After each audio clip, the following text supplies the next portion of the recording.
What's up mga kabay, puntahan natin yung nag-harvest ngayon ng talong. Check natin kung maganda yung tubo ng talong nila. Ito mga kabay, tingnan natin. So hello mga kabay, dito na tayo sa nag-harvest ng talong.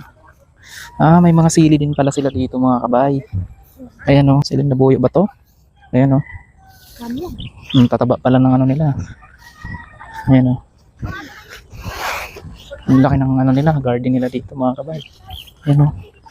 Tapos ito yung mga talong nila. So ngayon tingnan natin mga kabay kung gaano kadami yung na-harvest nila.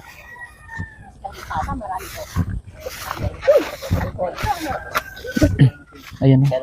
Sili nila mga kabay o. Ito mga kabay, yung talong nila. Ayan o. Tapos may okra din pala. Ano po ba bibili nyo? Yun. Ito mga kabay o. Tapos may mangga din dito kaso walang bunga. Yan. So yun lang mga kabay. Maraming salamat.